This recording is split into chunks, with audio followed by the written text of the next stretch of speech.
오늘 새벽 말씀에서 우리가 하나님께서 사무엘을 부르시는 그런 말씀을 보았습니다. 사무엘을 부르시는 그 때가 참 이게 그 3장 말씀을 보게 되면 그 상황이 굉장히 중요합니다. 여호와의 말씀이 희귀하여 여호와의 말씀이 희귀하다라고 하는 것은 하나님의 그 이상과 하나님의 말씀이 제대로 이스라엘 백성 가운데 전하여지지 않고 있는 그러한 때입니다. 왜 그럴까요? 엘리와 두 아들들이 하나님 앞에 충성하지 못했기 때문입니다. 엘리 같은 경우는 이스라엘의 대제사장이자 또한 사사로 하나님께서 세우셨는데 그가 하나님 앞에 하나님보다 두 아들을 더 사랑하였고요. 엘리의 두 아들들은 말할 필요도 없죠. 이런 남봉꾼이 없습니다. 그렇죠? 하나님의 그 제사를 멸시할 뿐만 아니라 하나님의 그 성전에서 하지 못할 그러한 그 엄청난 그러한 죄악된 일들을 행하였습니다. 이러한 그 어둡고 혼탁한 시대 속에 사실은 이스라엘에 정말로 캄캄한 그런 방과 같은 상황입니다. 근데 하나님께서는 그러한 캄캄한 상황 가운데 무엇을 하실까요?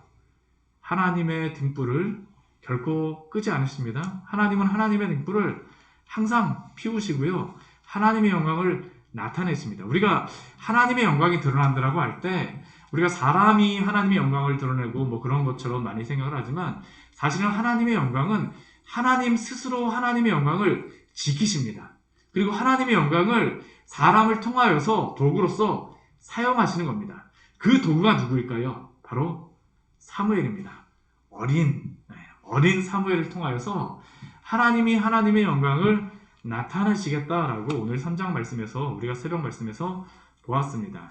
그리고 그러한 부르심 가운데에 하나님이 사무엘에게 소명을 주십니다. 이 불렀다라는 게 이 소명이라는 겁니다. 부른. 이렇게 부르셨으면 사무엘 넌 뭐뭐를 해? 이렇게 말씀해 주시면 되는데 오늘 3장 말씀 보게 되면 사무엘에게 너는 무엇을 해라는 그런 말씀 안 주십니다. 오히려 무엇에 대한 말씀을 주시냐면 엘리 제사장 집에 심판이 임할 것이다 라는 것을 말씀하세요. 왜 그 말씀을 하실까요? 이제 엘리 대신에 사무엘을 이스라엘의 선지자로 또한 사사로 세우신다라는 것을 알려주는 것입니다.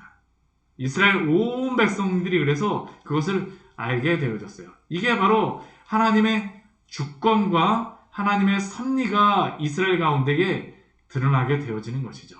어린 사무엘이라 할지라도 하나님이 사용하시니까 어떻게 됩니까? 우리 앞에 그 말씀에 보게 되면 우리 19절 말씀에 보게 되면 사무엘이 자라매 여호와께서 그와 함께 계셔서 그의 말이 하나도 땅에 떨어지지 않게 하시니 그냥 사람들에게 무시받는 그런 말이 아니라 한마디도 그의 말이 땅에 떨어지지 않고 하나님의 그 영광을 드러내는 그러한 도구로서 사무엘을 사용하셨다라는 게 바로 이 사무엘상 3장 우리 앞에서 본 말씀이었었죠.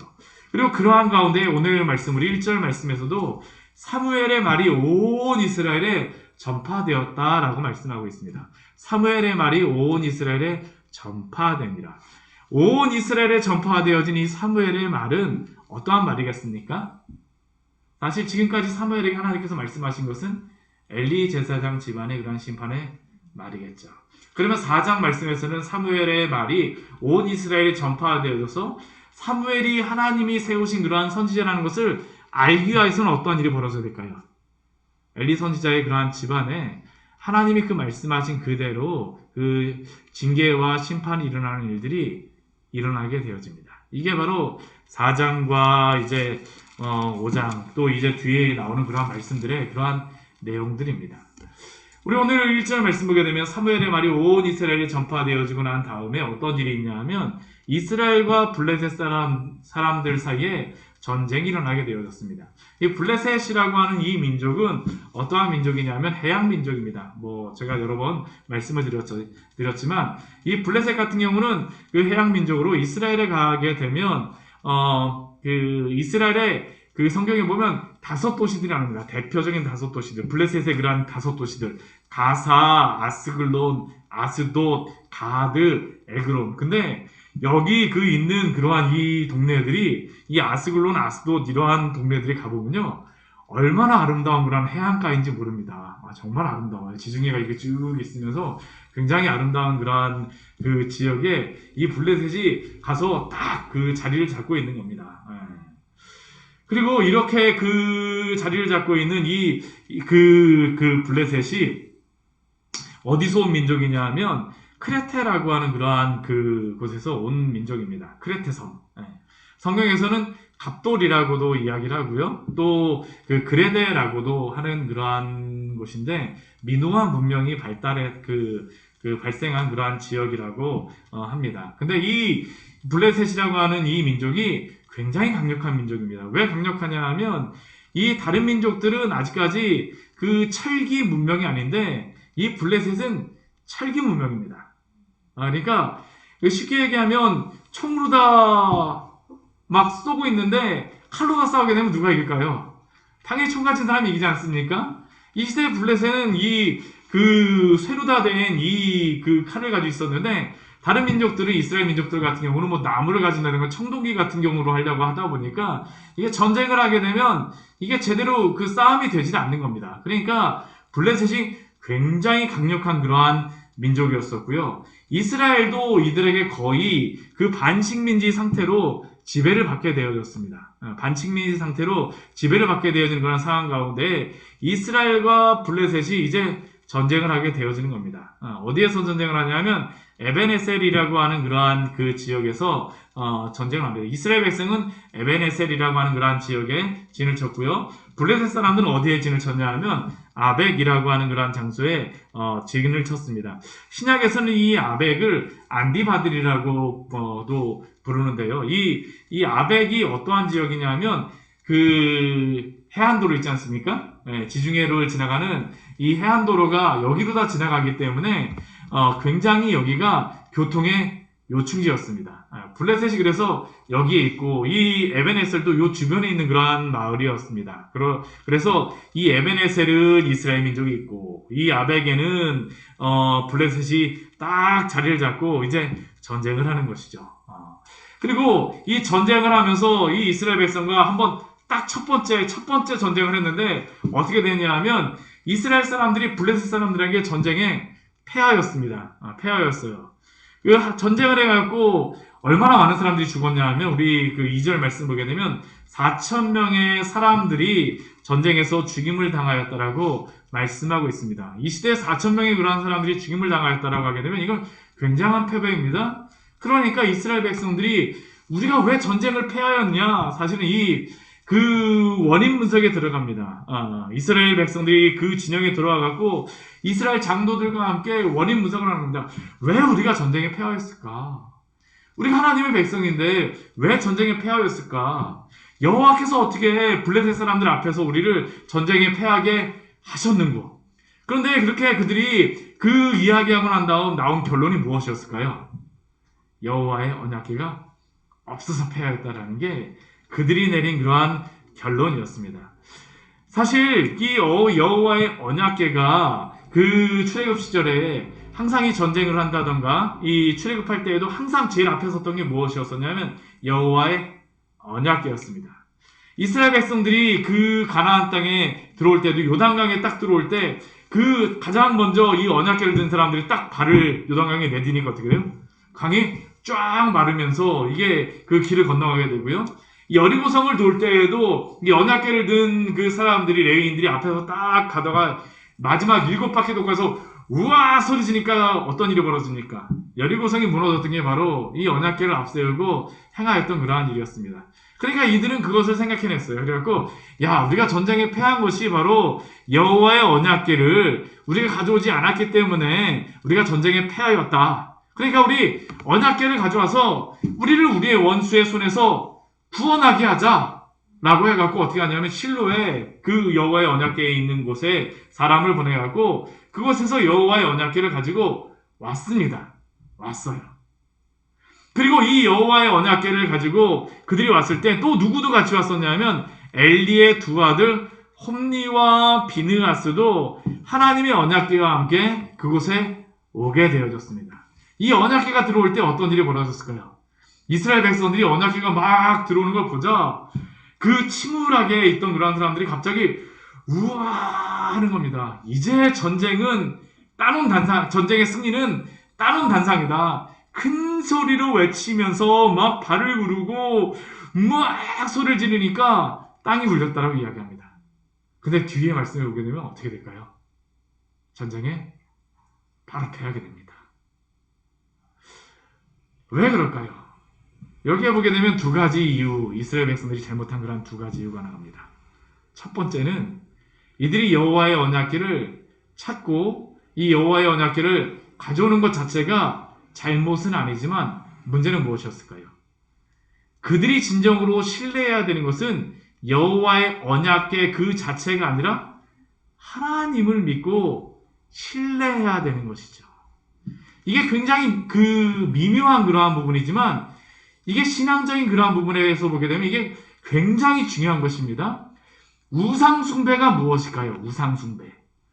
우상숭배는 하나님이 아닌 것을 하나님인 것처럼 인간이 거기에 어떤 가치를 부여하고 믿는 것이 바로 우상숭배입니다.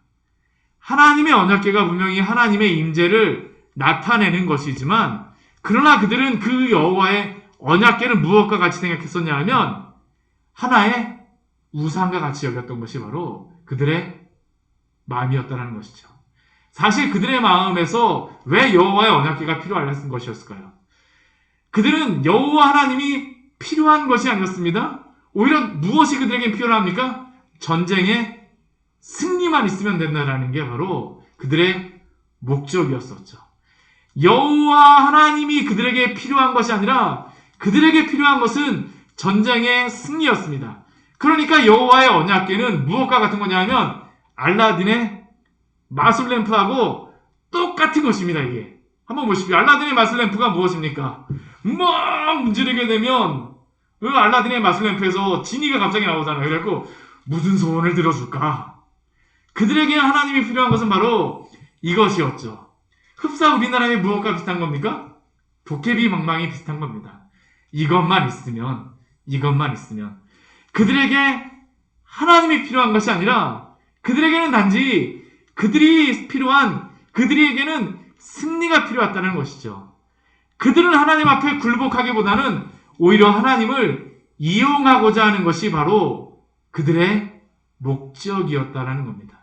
이것은 사실 무엇일까요? 참된 믿음일까요? 아닙니다. 이것은 불신앙의 모습입니다. 하나님을 의지하는 것 같지만 사실 하나님을 의지하는 것이 아니라 그들의 또 다른 자신의 무엇인가를 만족시키기 위하여서 하나님을 이용하고자 하는 것이죠. 사실 이것은 우상숭배와 다름없는 그러한 행동이라는 겁니다. 그러니까 하나님이 그걸 기뻐하실까요? 하나님 기뻐하지 않으세요. 만약 이것을 가지고 그들이 승리한다면 그 다음부터는 무엇을 할까요? 하나님 필요 없습니다. 그냥 여호와의 언약궤만 가지고 가면 되는 거예요. 하나님 의지하지 않아도 되죠. 하나님을 의지하지 않는 것이 아니라 그들이 하나님을 조작할 수 있다라고 생각하는 것입니다. 이것은 하나님에 대한 신앙이 아니라 이방신에 대한 그러한 이방 민족들이 가지고 있는 그러한 신앙이었습니다. 하나님에 대한 믿음이 아니죠. 그러니까 하나님께서 어떻게 하세요? 전쟁에 패배하게 하시는 것입니다. 또 두 번째, 왜 그들이 여기서 반드시 패배할 수밖에 없을까요? 여기에 이 여호와의 언약궤를 누가 가져올 겁니까? 홈리와 비느하스가 가지고 옵니다. 우리가 4장 1절 말씀 분명히 이렇게 시작하고 있죠. 사무엘의 말이 온 이스라엘에 전파되니라. 하나님의 이 말씀은 무엇이겠습니까? 홈리와 비느하스와 그 엘리의 제사장 집안이 하나님의 그러한 심판이 임하리라는 그러한 말씀입니다. 그리고 이 자리가 어떠한 자리일까요? 하나님의 그 징계가 임하는 자리였다라는 것이죠.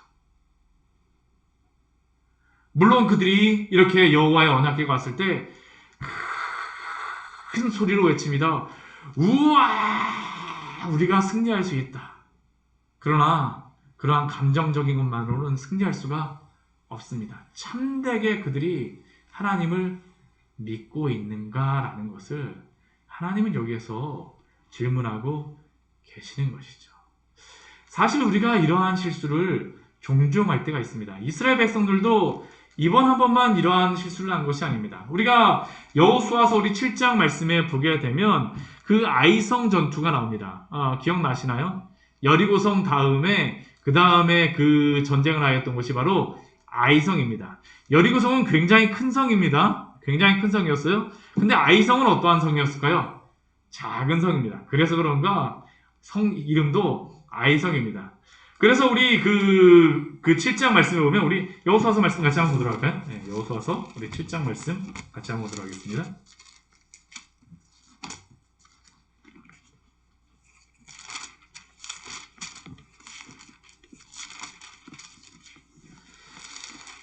(7장) 우리 2절과 2, 3, 4절 말씀 같이 한번 보도록 할게요. 7장 2, 3, 4절 말씀 같이 한번 보도록 하겠습니다. 여호수아가 여리고에서 사람을 베델 동쪽 베다웬 곁에 있는 아이로 보내며 그들에게 말하여 이르되 올라가서 그 땅을 정탐하라 하매 그 사람들이 올라가서 아이를 정탐하고 여호수아에게 돌아와 그에게 이르되 백성을 다 올라가게 하지 말고 2, 3천 명만 올라가서 아이를 치게 하소서. 그들은 소수이니 모든 백성을 그리로 보내어 수고롭게 하지 마소서 하므로 백성 중 3천 명쯤 그리로 올라갔다가 아이 사람 앞에서 도망하니. 왜 이들이 이렇게 사람을 조금만 데리고 올라갈까요? 우리가 이 정도만 가도 이길 수가 있어. 사실 자신감이 있었던 것이죠. 오늘 이스라엘 백성들이 여호와의 궤가 들어왔을 때에도 이렇게 소지르는 이유가 무엇이겠습니까? 우리가 여호와의 궤가 왔으니까 그냥 이길 수 있을 거야. 사실 하나님을 믿는 그러한 믿음보다는 그냥 여호와의 궤가 왔으니까 우리가 이길 수 있을 거야 하고 그냥 막연한 자신감과 열정만을 가지고 있었죠. 이 아이성 쳐들어갈 때 이스라엘 백성들도 그랬습니다. 저 성이 작으니까 여리고도 우리가 한 번도 총알 그 칼을 한 번 들지 않고도 쳐부쉈는데 저 아이성쯤이야. 언약궤 가지고 한 3천 명만 이렇게 좀 하면 금방 이기고 말지. 근데 어떻게 됐을까요? 바로 패배합니다. 근데 그 패배한 이유가 우리 7장 1절 말씀, 여호수아서 우리 7장 1절 말씀에 보면 이렇게 말씀하고 있습니다. 우리 같이 한번 읽어볼까요? 이스라엘 자손들이 온전히 바친 물건으로 말미암아 범죄하였으니 이는 유다 지파 세라의 증손 삽디와 손자 갈미의 아들 아간이 온전히 바친 물건을 가졌습니다. 여호와께서 이스라엘 자손들에게 진노하시니라. 아멘. 아무리 그들이 열정을 가졌어도 자신감을 가졌지만 하나님 앞에 죄악된 그러한 것들을 가지고 이 전쟁에 승리할 수가 없다라는 겁니다. 왜 그럴까요? 전쟁은 여호와께 맡겨진 것이기 때문입니다. 전쟁은 여호와께 온전히 맡겨진 것이죠. 전쟁의 승패는 여호와께서만이 그 모든 전쟁의 승패를 좌우하실 수 있는데 주권이 그분에게 있는데 이러한 죄악을 가지고 갈 수가 없다는 겁니다. 오늘 말씀도 그렇죠. 그냥 그들이 언약궤만을 가졌다는 그냥 그러한 것하고 그냥 자신감만으로는 승리할 수가 없었다는 겁니다. 그러한 것으로 하나님께서 승리를 주시지 않으세요. 그러니까 결과가 어떤 일이 벌어지겠습니까? 우리 뒤에 말씀을 보게 되면 이제 전쟁에 그 패하는 그러한 모습들이 나오는데요. 6절 말씀을 보게 되면 이게 참 재미있습니다. 블레셋 사람들이 그 이스라엘 백성들이 막 땅을 부르면서 큰 소리 막 땅이 진동을 하게 막 하니까 그 사람들이 깜짝 놀라는 겁니다. 그러면서 소리를 듣고 나서 아니 히브리 사람들이 전쟁에 패하였는데 도대체 어떻게 저렇게 큰 소리로 외치고 있냐? 쟤네들 도대체 뭐 점심에 잘못 먹은 거 아니냐? 뭐 나름대로 그러한 이야기를 하지 않겠습니까? 그런데 그렇게 얘기하다가 한 가지 알게 됐습니다. 무엇이냐면 여호와의 궤가 이스라엘의 그 여호와의 궤가 진영에 왔다라고 하더라. 그러니까 이 블레셋 사람들이 우리 7절 말씀에 보면 어떻게 되냐면 갑자기 두려움이 막 임하고 있습니다. 두려움이 굉장히 임하였어요. 그리고 그들이 뭐라고 얘기했냐면 그들의 신이 진영에 이르렀다라고 이야기하면서 우리에게는 화라고 이야기합니다. 우리에게는 화가 임하였구나. 우리 이제 망했구나. 우리 8절 말씀도 보십시오. 뭐라고 그들이 말합니까? 우리에게 화로다. 우리 이제 망했어. 망했어. 우리를 이 능한 신들의 손에서 누가 건져내? 왜 그러냐 하면 지금 이스라엘 백성들과 함께하는 그 신, 이 언약궤가 이 블레셋 사람들도 이들이 알았던 게 무엇이냐면 애굽에서 구원하였던 그분이 이 언약궤에 함께 하셨던 하나님이란 것을 이들도 알았기 때문입니다. 사실 이 블레셋 사람들은 이 나중에 들어온 해양 민족입니다. 여기 사사기 시대 한 중간쯤에 여기 블레셋 여기에 그 정착하였다라고 생각을 하는데 이들은 애굽에서 있었던 그러한 것을 직접 보지 못하였습니다. 그러나 그들도 거기에 와서 애굽에서 그 일어났던 일을 알게 전해 들은 것이죠. 정말 마음이 완전히 그냥 두려움이 임한 것입니다. 야, 저 신이, 그 애굽을, 그 친신이, 그 언약궤가 왔으니 우리가 어떻게 하냐?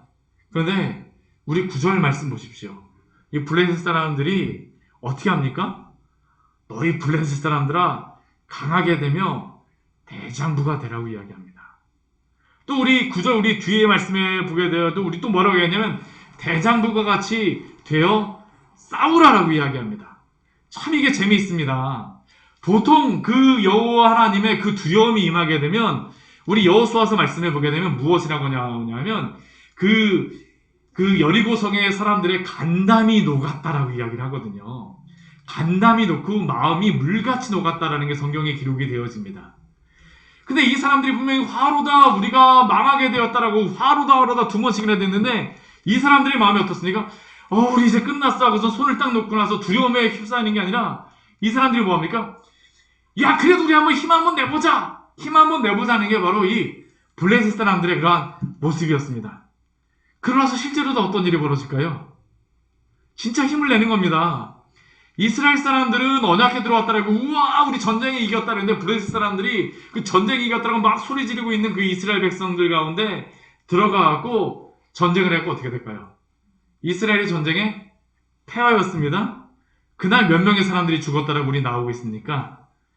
이스라엘 보병에 엎드러진 자가 3만 명이었다라고 이야기합니다. 3만 명. 언약궤가 없었을 때에는 4천 명의 사람들이 죽임을 당하였는데 오히려 언약궤가 오니까 어떠한 일들이 벌어지니까 3만 명의 사람들이 죽임을 당하죠.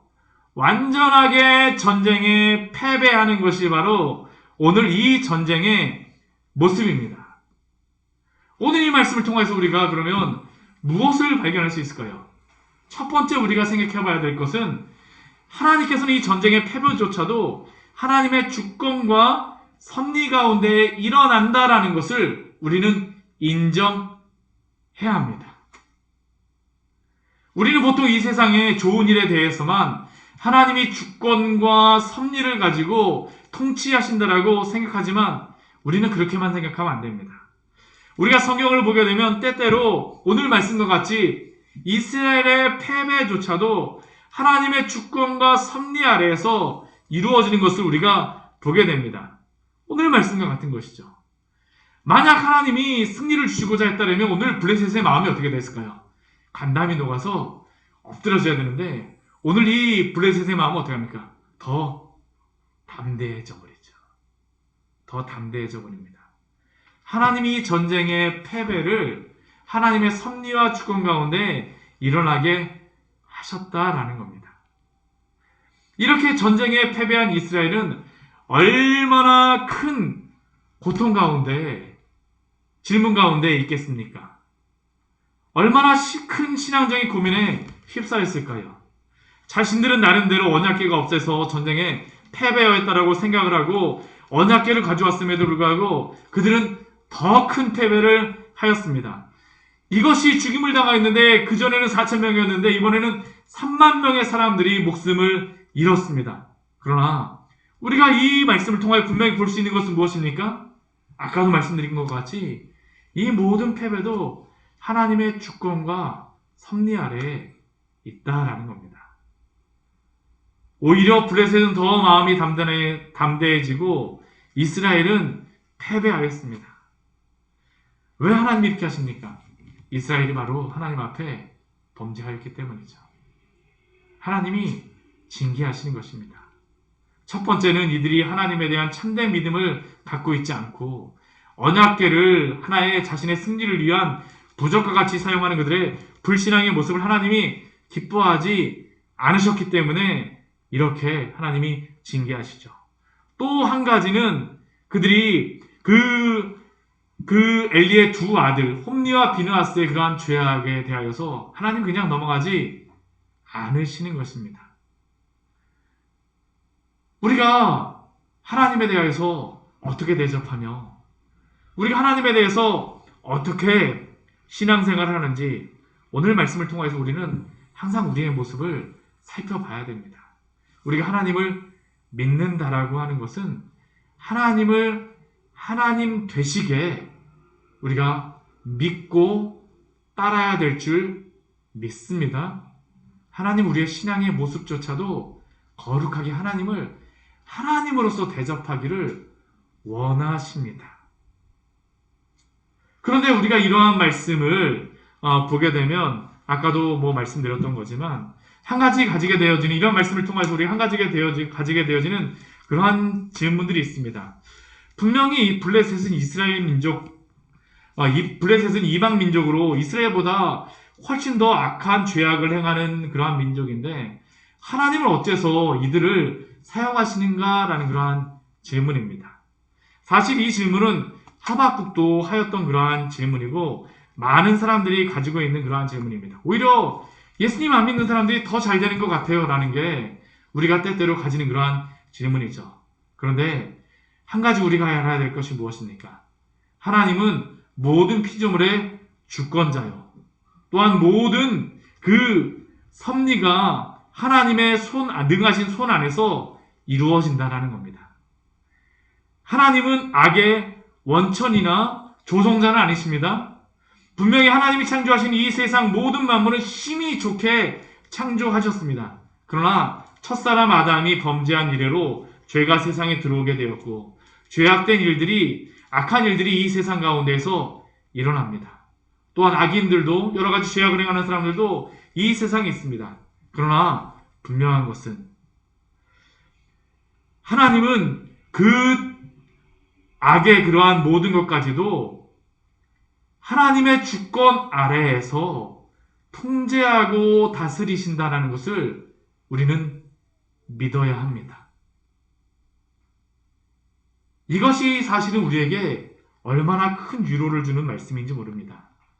때로는 우리가 여러 가지 상황 가운데 연약하여서 어려움에 빠져 있을 때가 있습니다. 그러나 그 순간에도 하나님은 하나님의 능하신 손 아래에서 당신의 성도를 지키시고 보호하심을 믿으십시오. 이게 사실은 성도가 가져야 될 그러한 고난 가운데 가져야 될 그러한 믿음이죠. 이것을 대표적으로 우리에게 보여주는 인물이 있습니다. 누굴까요? 저는 요셉이라고 생각합니다. 요셉. 우리가 성경을 보게 되면 요셉만큼 악한 계획에 의해서 어려움을 당한 그러한 사람이 누가 있겠습니까? 창세기에. 창세기 말씀 우리가 쭉 보다 보면 요셉은 어떻습니까? 자신의 형제들에 의해서 종으로 팔려갑니다. 애굽으로 팔려 내려갑니다. 그뿐만이 아닙니다. 그 애굽에 팔려가서 겨우겨우 보디발의 그러한 집에서 가정 총무가 되어 이제 그 어느 정도 적응할 만한가 보다 하니까 어떻게 돼요? 보디발의 아내가 유혹하고 모함하여서 감옥에 갇히게 됩니다. 그리고 그곳에서 또 나름대로 열심히 하면서 그 술 맡은 관원장의 꿈을 잘 해몽해 주어서 그가 풀려나게 되었습니다. 풀려나고 나서 요셉이 무엇이라고 생각했을까요? 야, 이제 저 사람이 풀려났으니까 나에게 연락하겠지. 무엇인가 기별을 주겠지. 그런데 그는 계속 감옥에 한동안 있었습니다.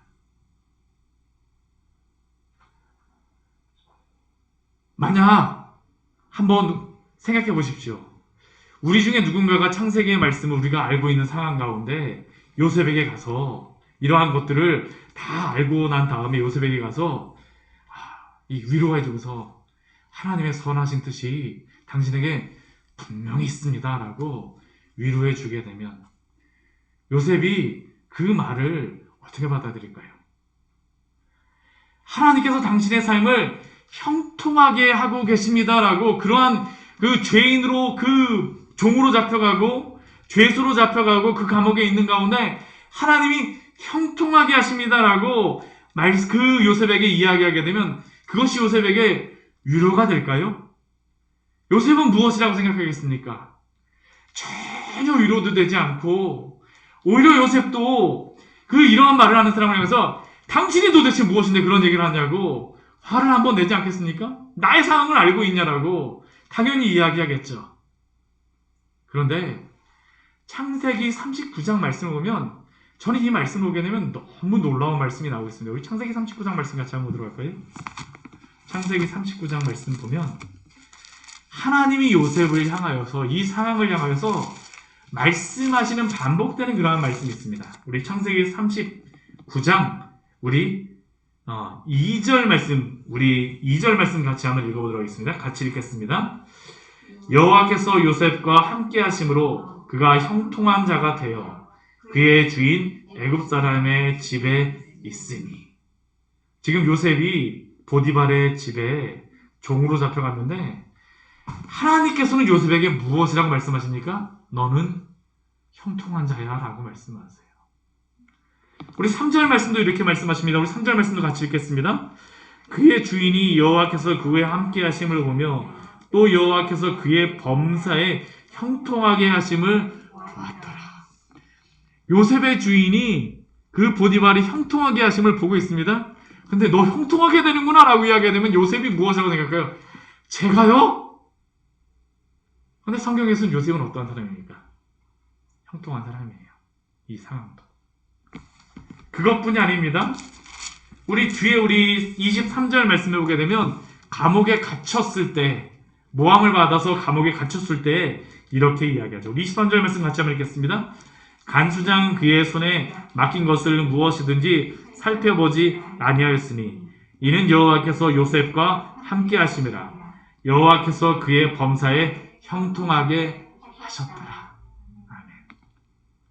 우리 창세기 39장은 요셉의 가장 어두운 시간입니다. 근데 시작과 마지막을 다 무엇으로 말씀하고 있습니까? 형통하였다라는 것으로서 말씀하고 있습니다. 형통하였다. 왜 이것이 형통합니까? 하나님이 함께 하시기 때문이죠. 하나님의 주권 아래에 그 일들이 분명히 일어나고 있기 때문입니다. 당장 그 상황은 요셉에게 죽을 것 같고 너무나 힘들고 두렵고 무엇 하나 의지할 수 없고 아무것도 할 수 없는 상황이지만, 그러나 그 상황, 우리가 생각하기엔 악이라고 생각하고 너무나도 두려운 그 상황도 하나님의 주권과 섭리 아래에 있다는 것을 창세기 39장 우리에게 분명히 말씀하고 있죠. 이게 바로 하나님의 형통하심입니다. 우리의 생각과 하나님의 형통함은 달라요. 그런데 이게 일치가 될 때가 있습니다. 언제일까요? 하나님이 그 모든 비밀을 다 나중에 보여주실 때입니다. 이것을 보게 되면 그 다음에 일어나는 게 무엇일까요? 요셉의 고백이 달라집니다. 우리 창세기 45장 말씀 같이 한번 들어볼까요? 창세기 45장 8절의 말씀입니다. 창세기 45장 8절입니다. 같이 읽겠습니다.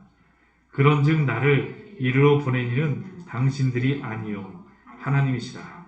하나님이 나를 바로에게 아버지로 삼으시고 그 집의 주로 삼으시며 애굽 온 땅의 통치자로 삼으셨나이다. 아멘. 요셉의 이 고백이 바로 나온 고백이었을까요? 아닙니다. 하나님이 누구이신가를 알게 되었을 때에 요셉이 하게 되는 그러한 고백입니다. 하나님의 형통하심이 무엇인가라는 것을 깨닫게 되어졌을 때입니다. 하나님의 주권과 섭리를 인정하여게 되었을 때에 이러한 고백이 있죠. 우리 또 창세기 50장 20절 말씀도 같이 한번 보도록 하겠습니다. 창세기 50장 20절의 말씀입니다. 같이 읽어보겠습니다.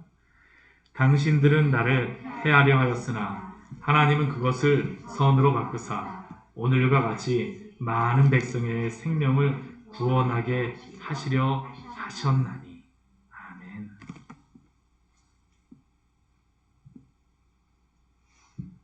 하나님이 우리의 인생 가운데에 때로는 고난도 허락하십니다. 때로는 악도 허락하십니다. 어려운 사람들도 우리에게 붙여주실 때가 있습니다. 질병이 올 때도 있습니다. 여러 가지 상황이 우리를 실망시키고 낙심시킬 수도 있습니다. 그러나 그 모든 것이 하나님의 주권 안에 있다는 것을 믿는 성도들에게는 그것이 낙심의 순간만이 아님을 기억하십시오. 하나님이 주시는 말씀이 바로 이것이죠. 당신들은 나를 해하려 하였사오나 악을 행하려 하였사오나 하나님은 그것을 무엇을 바꾸십니까? 선으로 바꾸사 오늘과 같이 많은 백성의 생명을 구원하게 하시려 하셨나니. 이러한 믿음 가운데 살아가시기를 축원합니다. 하나님의 주권과 섭리를 믿는 성도들만이 가질 수 있는 믿음이요 고백입니다. 이게 바로 원수를 용서하게 되어지는 것이죠. 하나님을 보게 되면 원수를 용서하게 되어집니다. 그리고 또 이 말씀을 통해서 우리가 한 가지 또 생각해 볼 또 한 가지의 것은 무엇이냐 하면 이 이스라엘 백성의 이 언약궤를 하나님이 옮기시는 그러한 사건이 여기서 일어나게 되어집니다. 이제 오늘 말씀 보게 되면 언약궤가 실로에 있다가 누구에게 넘어가게 되어집니까? 이제 블레셋으로 넘어갔어요. 그리고 나중에 이제 좀 지나게 되면 어디로 다 넘어가냐면 이 사무엘상 뒤에 보게 되면 다윗에게 가고 예루살렘으로 다 이게 언약궤가 가게 되어집니다. 왜 언약궤가 이렇게 옮겨질까요? 이게 굉장히 중요한 의미가 있습니다. 하나님이 하나님에 대해서 경외하지 않고 하나님을 함부로 대하는 그러한 사람들에게서 하나님의 그 귀한 복을 복으로도 알지 못하고 그걸 잘 간수하지 못하는 자들은 하나님이 복을 누리지 못하게 하신다는 겁니다. 누리지 못하게 하세요. 하나님의 말씀 우리에게 주셨을 때 이 말씀 꼭 붙잡으십시오. 사실 이 이스라엘 백성들이 지금 그 실로에 있다는 것은 그 장자 지파의 그런 역할이 에브라임 지파에게 있다라는 겁니다. 근데 이 에브라임 지파가 하나님의 이 축복을 어떻게 해요? 제대로 잘 간수하지 못하는 겁니다. 그냥 하찮게 여겼어요. 하찮게 여겼습니다. 우리가 사사기 말씀 보게 되면 이 에브라임 지파들이 갖고 얼마나 뒷다리 많이 잡는지 몰라요. 믿음대로 행하지 않습니다. 그러니까 그들이 어떻게 해요? 하나님께서 이것을 언약궤를 옮겨버리시는 겁니다. 하나님을 귀히 여기고 하나님을 존중히 여기는 자들. 우리 사무엘상 우리 말씀에 보게 되면 우리 앞부분에 우리 말씀에서 우리 있었던 그러한 말씀이 있었죠. 우리 하나님의 그 사람이 와서 우리 30절 우리 2장 30절 말씀에 보게 되면 하나님이 하나님의 사람을 통해서 이렇게 말씀을 주셨어요. 우리 2장 30절 우리 뒷부분에 보면 이렇게 말씀합니다. 나를 존중히 여기는 자를 내가 존중히 여기고 나를 멸시하는 자를 내가 경멸하리라. 하나님의 그 말씀을 소중히 여기며 하나님을 귀히 여기고 경외하는 자는 하나님이 높여주십니다. 그러나 하나님을 함부로 대하며 하나님의 말씀에 대해서 이건 무슨 소용이 있어? 라고 믿음으로 그것을 하나님의 말씀을 받지 않는 자들은 하나님도 그렇게 대우하신다는 겁니다. 언약궤가 옮겨집니다. 이게 굉장히 중요한 말씀이죠.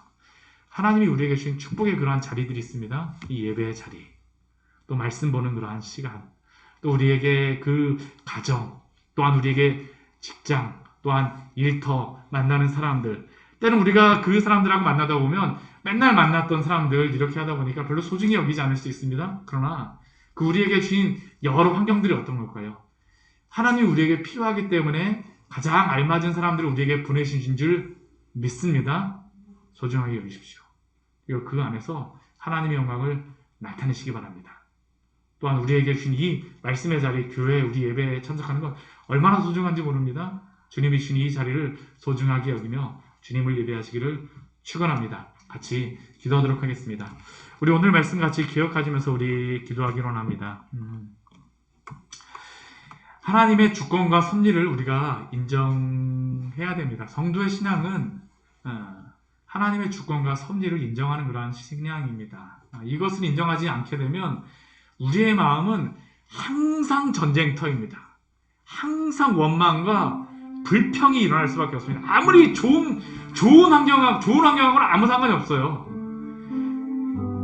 아무리 나쁜 환경이라 할지라도 하나님의 주권과 섭리를 인정하는 그런 성도들은 그곳에서 평안함을 누리며 주 예수 그리스도로 인해서 기뻐하며 즐거워하며 살아가지만 하나님의 주권과 섭리를 인정하지 않는 사람들은 그 입에 항상 불만과 불평과 원망이 나타날 수밖에 없습니다. 왜요? 하나님이 일하시는 것을 인정하지 않기 때문입니다. 우리로 하여금 하나님의 이 주권과 섭리를 보는 그러한 믿음을 달라고 우리 같이 기도하기로 합니다. 주여, 우리가 당신을 보게 하여 주시옵소서. 우리가 원망불평하는 건 한 가지밖에 없습니다. 하나님을 인정하지 않기 때문입니다. 하나님의 주권과 섭리, 이 자리에 나를 보내주셨사오니 이 자리에서 나를 충성하게 하여 주시고, 홈리와 비느하스와 같이 그 주신 그 축복조차도 지키지 못하는 겁니다. 지키지 못해요. 하나님을 소중히 여기지 않기 때문에 그러한 일들이 벌어지는 겁니다. 주여, 나에게 주신 이 오늘 하루 주 앞에 충성하며 소중히 여기며 주님의 주권과 섭리를 인정하는 그러한 삶을 살게 하여 주시옵소서. 우리 잠시 주님 앞에 같이 기도하도록 하겠습니다. 하나님 아버지, 주님 앞에 저희들 기도하며 나아갑니다. 오 주여, 우리에게 하나님 아버지 믿음을 더하여 주시옵소서.